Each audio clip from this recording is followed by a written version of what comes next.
Call all hands. Beat to quarters.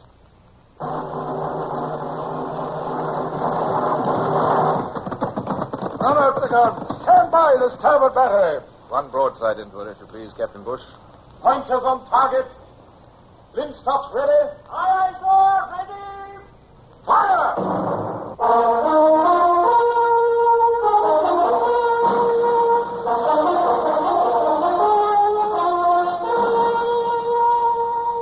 Presenting Michael Redgrave as C.S. Forrester's indomitable man of the sea, Horatio Hornblower.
When I look back over my life, I can recall many times when despair filled my heart. When first I joined the fleet as a raw midshipman and turned seasick inside a harbor. And when I was given my first command and lost it. Yet none was worse than the days when I found myself captured by the Spaniards and clapped into their prison at Ferrol. What is that you ask, Senor Hornblower? A possible exchange of prisoners? That's it. No. It is not for that reason that I have requested Senor O'Brien to bring you to my office. Oh, well, I just had hopes. You are young, Senor. Those who are young are forever hopeful. But if I cannot set you free, my young enemy, I can at least make you more comfortable, eh? More comfortable? You are now a lieutenant. Under the articles governing treatment of prisoners, you are entitled to certain privileges. Oh, well, yes, it had slipped my mind. You shall no longer be quartered with the midshipmen. Senor O'Brien will see to it that you are transferred to the prison rooms reserved for captured officers. More like cells than rooms, to my way of thinking. Perhaps so, Senor O'Brien. Yet more comfortable. Also, Senor Hornblower, you will receive the half pay of your rank. Thank you, sir. And your parole will be accepted. You will be at liberty to visit the town and the neighborhood. Thank you, sir. Understand, for only 2 hours each day. Yes, I understand, sir. I have your word, then, as an officer and a gentleman. You promise to make no attempt to escape? You have my word, sir. Senor, you should be more happy.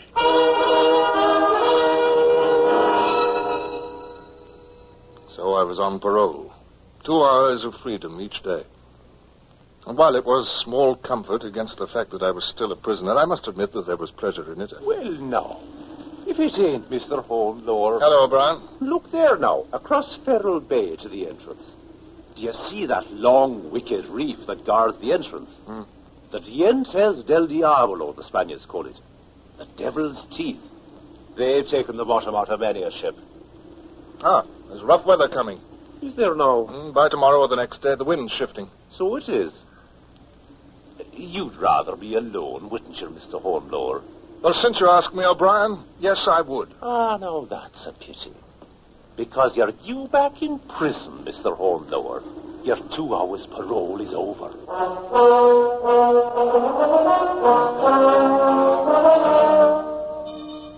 And that's how it went. The same deadly round. The same sick misery of captivity day after day and month after month. And the only time I felt free was during those precious hours when I stood above the harbor and watched the ocean.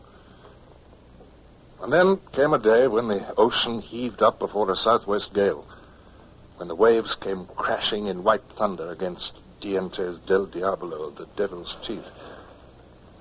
I stood there watching them.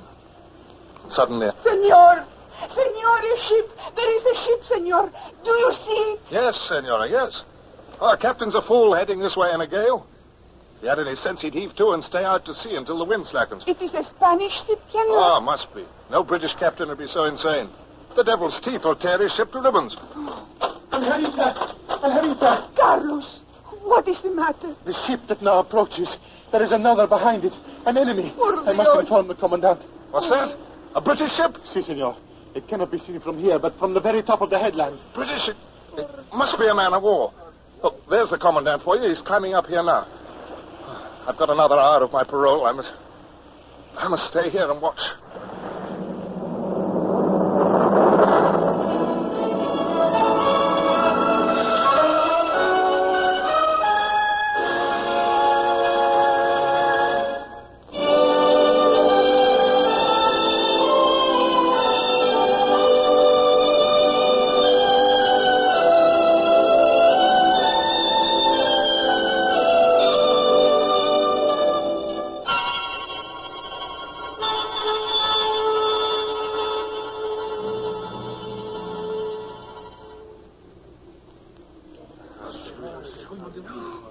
Padre de Dios.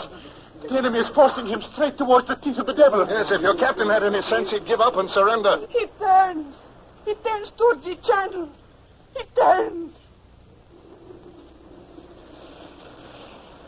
Madre de Dios, do not miss. Port. More to port. There is the channel. He will make it. Oh, muerte del diablo. Diablo. She's gone. A wreck. All of an instant. No, senor. No, she remains afloat. Afloat, is it, you fool? Fast on the devil's teeth, you mean? Every mast gone from the shock and the deck swept clean. And there out to sea goes the king's ship that drove her there. Carlos, how long will it last on the rocks? How long? How long, Angelita? An hour, 2 hours. Look, another wave. Oh, they are gone. Gone. Commandant. Wait. Yes, I can see them. 2. No, 3. And what of it? If there were 100, we could do no good. There's no earthly way to get them off the teeth. Senor O'Brien is right. There is no way a boat could get through the waves from here. It would founder and sink. Yes, it would from here, sir, but look across the water there. Look at that little bay. Do you see? It's partly sheltered, and a boat might be launched from there. Senor, we do not have a boat there. And Carlos, asked how we first get a boat to there, eh? How can we get a boat there without crossing the water? Oh, by land, Carlos, by land. Senor? Yes. Commandant, a boat can be put up on wheels, and there must be a dray somewhere in the town, and we can hoist a boat up onto the dray, hitch up a team of horses, and go overland. And once we're at the bay, we can launch it, don't you see? It can be done. Senor Commandant, he is right. It is possible. It is dangerous, of extreme danger. Sir, Commandant, let me command the boat. You, Senor Hornblower? Yes, let me take 6 fishermen with me. Men who know how to handle oars. Men like like Carlos here. Si, I will go with you. Yes. Silence! Very well, Lieutenant Hornblower. This possibility of saving Spanish lives was your fault, and I cannot in all conscience deny you the chance to carry it out yourself. Remember only that I have your parole. Yes, you have my parole, sir. And I trust you will come back alive. We shall all of us pray.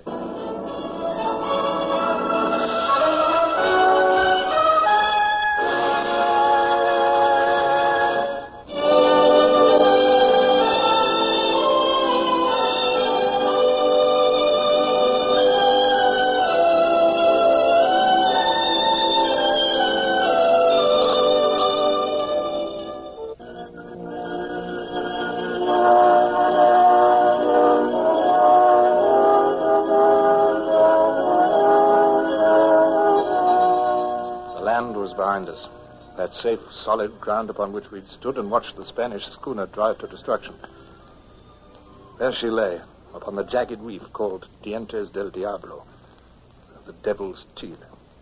And yet, as a handful of fishermen and I attempted to rescue the survivors, I was filled with a great elation to be at sea, even such a wicked sea. I'd been on shore too long. I was young, filled with such excitement that fear was driven completely out of me. Pull, lads! Pull! Senor, we come closer to the reef. Careful, Carlos. There's a broken mast directly in our course. Ay, nombre de Dios, I see it. Pull! Pull! Senor, there are 4 of them. 4, not 3. Observe. Yes, I see. Oh, closer, Carlos. The waves are very strong. Oh, closer. Get in the lee. Aboard the schooner! Aboard the schooner! We'll come in after the next wave. After the next wave. Do you hear me? Here, senor. They are cutting the ropes that hold them to the mast. Ready, Carlos? Si, senor. Now, after the next wave.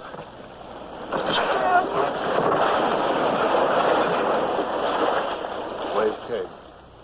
And in we went through a welter of spray and foam. The survivors jumped. One of them sank like a stone, never to reappear. But the other 3 landed safely. We are in less danger here, senor. At least there are no rocks. Yes. As it grows dark, it becomes hard even to make out the shoreline. We'll rig the sail, Carlos. We can beat across the wind and stay clear of the reef. Si, senor. And a sea anchor, Carlos. We'll need a sea anchor. That also. Senor, it will be a very long night, no? Oh, the wind may die down. Oh, as to that, always the wind dies down sooner or later, no? But until this happens... Yes, well, we're safe enough out in the open water. But it is very cold. Well, have the men lie close together. The warmth of our own bodies will keep us all alive. Si. Senor, when the wind dies, we get back to shore, no? Well, what other course is there? I've given my parole to return, haven't I? Si, the parole. Senor, one thing more. Well, now what? Nothing, senor. Only that you have risked your life to help these countrymen of mine. You are a good man, senor.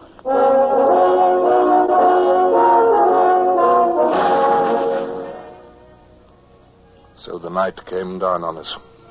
A nightmare night, with shrieking wind and waves that rode the black water like white death. We tried to sleep. During the night, one of the survivors died. The wind died down. The waves came at us still mountain high, but smoother now, less dangerous. Senor, please to wake up. Pedro! Jose, amigos! A ship, amigos! A ship! Hey, careful there! Stay amidships. You want us to turn, Turtle? Where is it? Where, Carlos? Wait, amigos! In that direction, to sea. Wait, the next wave. There! What's the matter, Carlos? What is it? It is not one of ours, senor. It is British. British? Yes. We are fishermen. Our eyes are sharp. It is a British frigate, the one which forced the schooner onto the Devil's Teeth. Frigate? One of ours blockading the coast. One of ours. Senor, what do you do? Taking off my shirt. It's white. It's the only white shirt on the boat. Here. Put it on the masthead. Make a distress signal. No. What? We do not wish to be picked up. We are Spaniards, senor. That is the enemy. Better to wait. Now, don't be fools. Wait for what? For more cold and wind? For waves that are bound to pour over the gunwale sooner or later? But, senor, you must understand. Am I in charge of this vessel or am I not? There's one man dead already and more of us nearly so. Now, make signal to her, I say. She's bound to see us. She'll pick us up. Thank heaven. A British ship.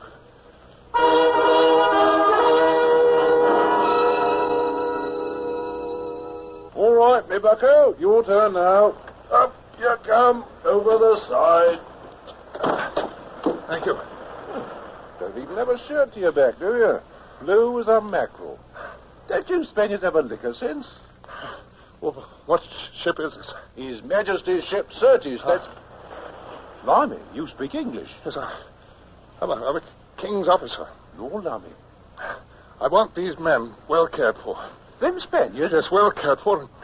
I want the dead man given decent burial. Here now. What's this lollygagging? Get on with it. Beg pardon, sir. He says he's British. British? Lieutenant Hornblower, sir. Late of His Majesty's frigate Indefatigable. Well, now I say. And what are you doing in an open craft with a mob of I beg your pardon, Mr. Hornblower. Welcome aboard the Certes. As soon as you're clothed and warm, I'm certain you'll want to speak to Captain Crome.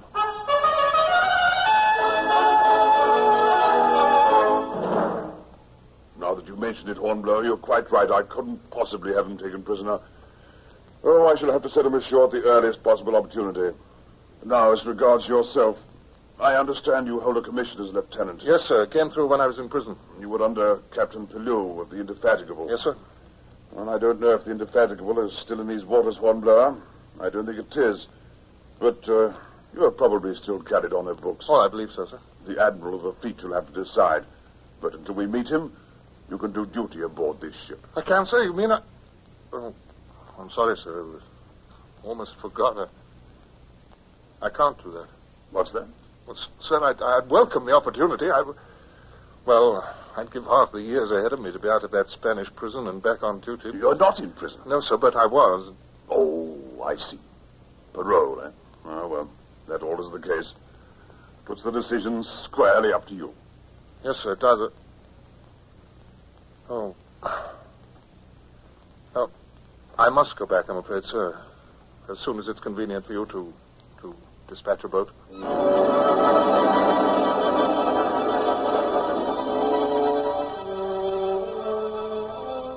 was back the next day. It turned calm and clear, and the Certis stood in toward Ferrol and sent a cutter in under a white flag. I remember how all the others, Carlos and the rest, were laughing and talking gaily as we were set down on the dock. O'Brien was there, half the town with him. Well, now, if it isn't young Mr. Hornblower. Hello, O'Brien. Never did we expect to see you again. Hey, nor we to see once again our homes. Hey, amigos, when we are driven out to sea, we commit ourselves to God's mercy.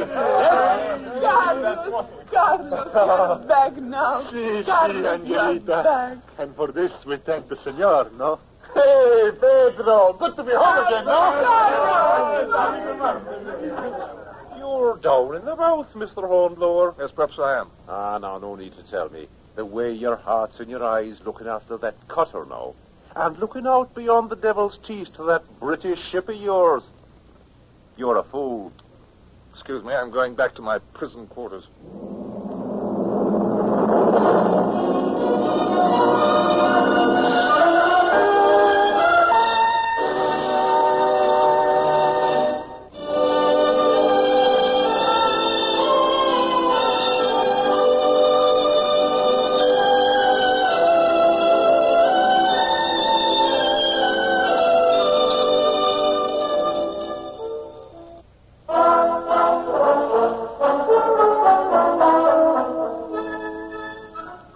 Of the Spanish prison seemed much more confining now.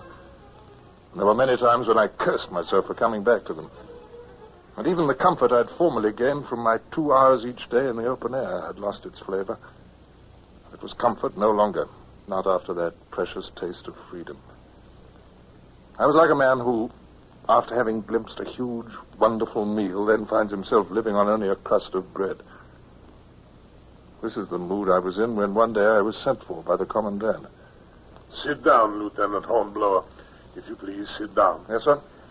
You wonder why I sent for you, eh? You see this dispatch I hold in my hand? Yes, sir? It is a personal order for me to take immediate steps to set you at liberty. At liberty, sir? I am to restore you under a flag of truce to your fellow countrymen. Restore me? You mean... I'm being set free, sir? In recognition of... allow me to read. In recognition of his courage and self-sacrifice in saving life at the peril of his own. Oh, Commandant, You are overwhelmed, eh? Yes, a little. A little? Ah, you English. Senor, I tell you that to a Spaniard, a deed such as yours makes us cry and laugh and be happy. Oh, senor, to be enemies is a bad thing. To be a man of honor is a good thing. Senor, I am most happy indeed. You have been set free. Well, thank you, sir. It's something I'll remember all my life.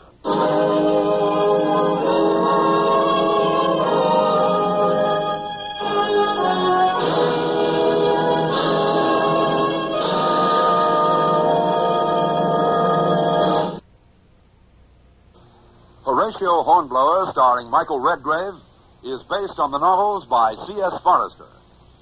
Music composed and conducted by Sidney Torch. Produced by Harry Allen Towers.